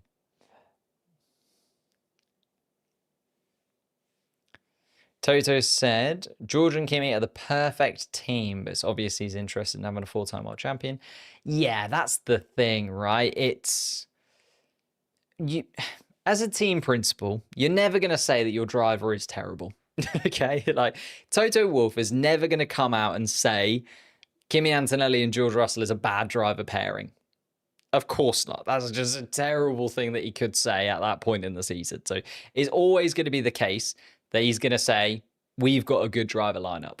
Doesn't matter what that driver lineup is, to be honest. He's always going to come out and say, we've got a good driver lineup. Especially because George Russell has been doing really well this season and Kimi Antonelli's in his first year. But if you can get hold of Max Verstappen, like if I was saying to you right now, you like take all of that away from it. If you're a team owner, say you're Cadillac right now, right? You are a brand new team coming into 2026, but you can have any choice of driver you want. Like, don't worry about contracts. Don't worry about what's going on. Don't worry about any of the other things behind the scenes. You are a brand new team and you get to just pick your favorite driver or the driver who you think will do the best inside of that team. You're picking Max Verstappen. So that's why, if in the case of Mercedes, they actually do have a sniff at getting Max Verstappen into one of their cars, of course they are going to try and get him into one of those seats. I just think Max Verstappen at Mercedes does feel inevitable at some point. Next year, I don't think so. Year after that, ooh. And George Russell was very nearly released into the side of Pierre Gasly there in the pits, as we are finally getting cars out on track. That was very, very tight indeed between those two. Gasly then out on track first of anybody. 10 minutes, well, nearly 9 minutes on the clock.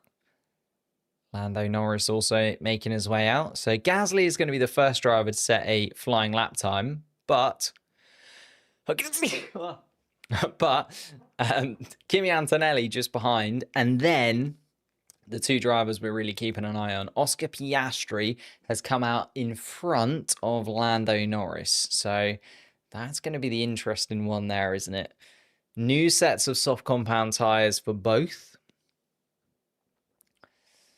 Max Verstappen then behind as well. I don't think Verstappen's out of the shout for possible pole position. Charles Leclerc has also looked pretty swift this weekend. Less so in the qualifying sessions that we've had so far. Thank you for the bless yous in the chat. Appreciate it.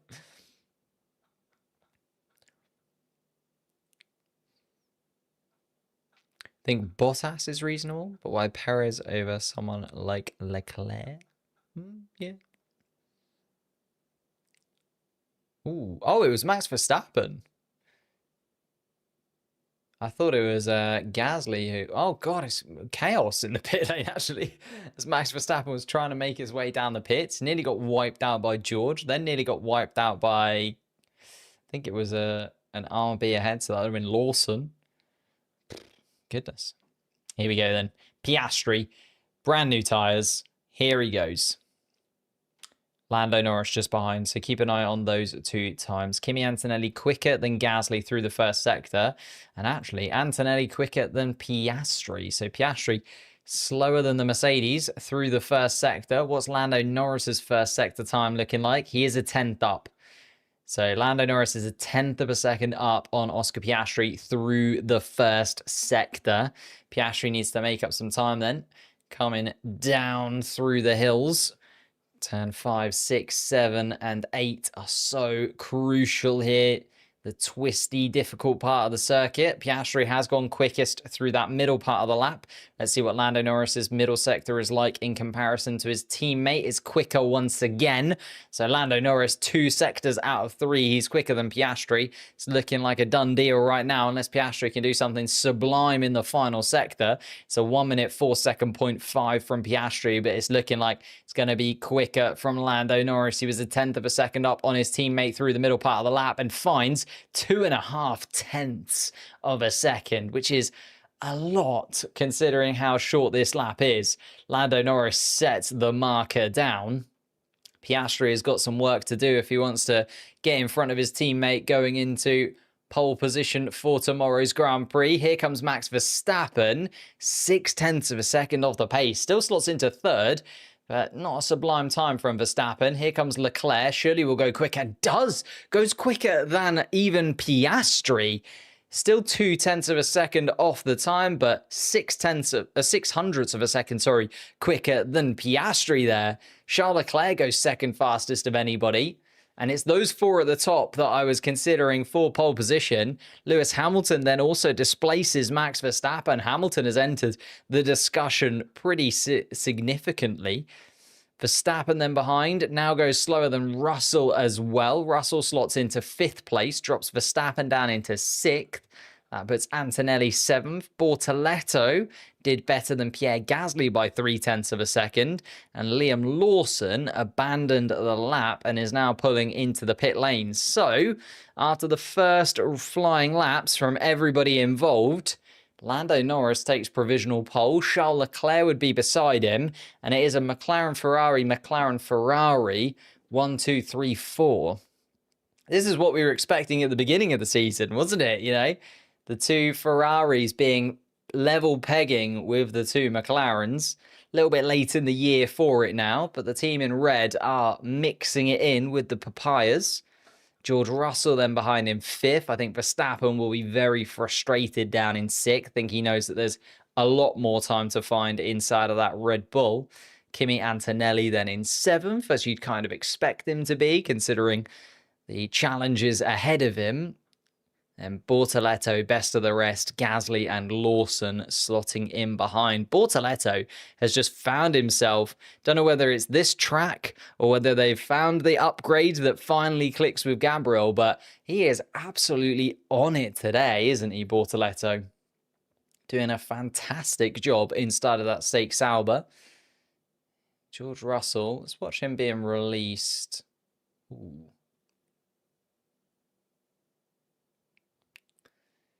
And George Russell, yeah, not very happy at all with when he was released into the grid, into the pit lane, sorry.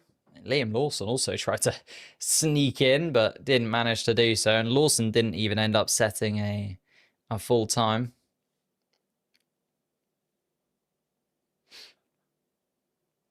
Two temps. Yeah, two temps is huge. Like, Lando Norris has set a massive line in the sand there. Like, that is very, very significant from Lando Norris. Charles Leclerc, 2.5 temps off. Piastri then 600ths of a second in third spot. Hamilton will be... Can Hamilton get his podium here for Ferrari? That would be such a positive for his season. Russell behind continues to do Russell things, even when the Mercedes car doesn't look amazing. He kind of gets it to where it should be. And Verstappen behind in 6th place surely has more in the tank as the cars are going to come out once again. Here we go then. The final run in. Who is going to be first to get out there? Oh, it's looking like George Russell might be at the front of the pack. Oh no, Verstappen ahead. Gasly comes out first, but let's be honest, Gasly, I think, unlikely to get himself up into pole position anytime soon. But Verstappen has come out a little bit earlier than the rest. Lawson then behind him. George Russell going very slowly indeed. I think Lewis Hamilton has just had to let Gabriel Bortoleto into the queue. The McLaren cars at the back of this then. Lando Norris watching and waiting. So it's Norris. Antonelli also right at the back of this pack as well. So Antonelli might be last across the start-finish line of anybody. Bortoleto hasn't joined the queue where I thought he was going to. Gasly, Verstappen, Lawson, Russell, Leclerc, Norris, Hamilton, Piastri. Bortoleto then at the back there is going to be who comes across the line where. And Antonelli is indeed going to be the fastest, last, not necessarily the fastest, the last man across the start-finish line. Gasly is going to get us underway then as the Alpine crosses the start-finish line now. Keep an eye on Pierre Gasly's time. He's looking to try and get in front of Gabriel Bortoleto. Needs to find nearly 0.4 of a second to be able to do so, though, inside of that Alpine. So quite the task ahead of Pierre Gasly. Max Verstappen comes across the start-finish line to start his final flying lap of the session. He knows that there's more time inside of that Red Bull. 0.6 of a second adrift of Lando Norris, but he'll have eyes for George Russell. Those two starting side by side once again would be another tasty little battle between them. It's Max Verstappen's about 1/10 of a second off Lando Norris through the first sector alone. Second sector, third sector still to come. Lando Norris's time looking very swift indeed, although George Russell has just gone quickest of anybody through the first sector. So George Russell, very, very tidy indeed. Lando Norris has just started his flying lap. Lewis Hamilton coming across the start line as well. On Gasly, there's a yellow flag in that final sector. Gasly might have got off here, and that might just cause everybody to have to slow down. Piastri has definitely had to slow through that final sector. I think that might have killed Piastri's possibility of getting pole position. I'll have to keep an eye on his first sector time, but he will have had to slow on that lap. Max Verstappen absolutely miles off of it in the final sector. Did Max Verstappen also have to pull off because of those yellow flags? Possibly. Here comes George Russell then, who did get a clear run. Russell stays where he is in 5th spot. Here comes Charles Leclerc then. Lando Norris is going quicker and quicker. And Oscar Piastri, yeah, did have to back out because of that yellow flag. So it is going to be Lando Norris for pole position. And at this point, he's just gloating now. Is another 3 purple sectors, goes even quicker still, and finds half a second to second place. Hamilton comes across the start-finish line. Go. Max Verstappen down in 7th place as Liam Lawson slots into 6th. But Gasly going wide at turn 10 just killed so many drivers' laps. Here comes Gabriel Bortoleto then. Bortoleto still in the mix. Antonelli in 8th place at the moment. Can Bortoleto get above Liam Lawson and start best of the rest? Not quite. Goes 8th fastest. Does start in front of Kimi Antonelli, does Gabriel Bortoleto. But Liam Lawson does indeed take that position as the fastest midfield driver. Lando Norris effectively just turning on the afterburners there and sort of showboating inside of that McLaren car. Didn't need to improve that much after Leclerc, Piastri and Hamilton all got slowed. Lando Norris take a bow half a second quicker than the rest of the pack in Austria is a ridiculous amount of lap time to make up. Oh, and yeah, it was a big spin from Gasly, so you can understand why the yellow flags were waving, because he spun around and then was going very slowly indeed on that start-finish straight. 2 pirouettes from Gasly inside of the Alpine by the looks of things. Does manage to catch it. Just about. And Gasly, yeah, in the middle of that. So Verstappen has to completely pull out of it because the yellow flags are still waving. That is so annoying. That is so annoying that Gasly spun when he did, because so many drivers' lap times just got taken off of them. I think Verstappen bailed, but maybe a little bit too early, but I don't know. Half a second, though, from Lando Norris. I don't think anybody was touching that. I don't think anybody was getting very close at all to that. So that is absolutely stunning from Lando Norris. Even though Piastri, okay, we didn't get to see how close he would have really been. Half a second. I don't think he was fine in half a second. Lando Norris take a bow. What a stunning qualifying session once again from the Briton. And again, I said this, right? Austria just feels like the exact tonic that Lando Norris needs right now.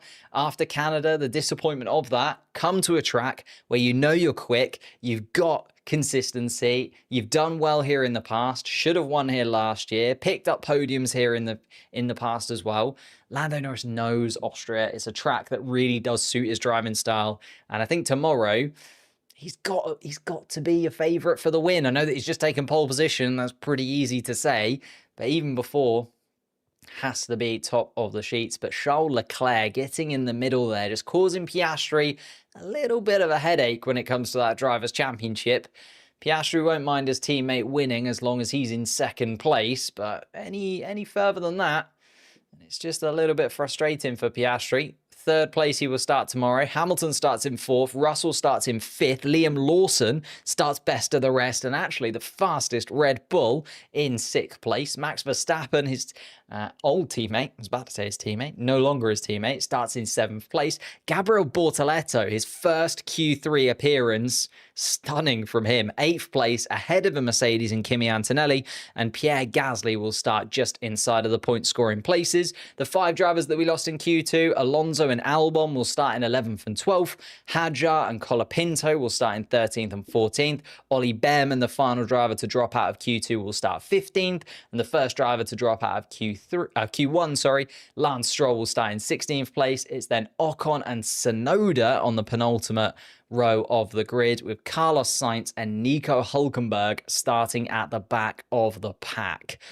Ooh, it's going to be an interesting one. We're going to be live for it tomorrow. Make sure that you subscribe to the channel so that you don't miss it. I'm going to disappear because it is about 1,000 degrees inside of this room. So I'm going to leave you there. Thank you guys so much for watching the first stream in the new room. It's a little bit different, a little bit echoey. Apologize for that, and apologize for the weird, probably different lighting as various different clouds have come by. But I will see you tomorrow for what is set up to be an absolutely stunning Austrian Grand Prix.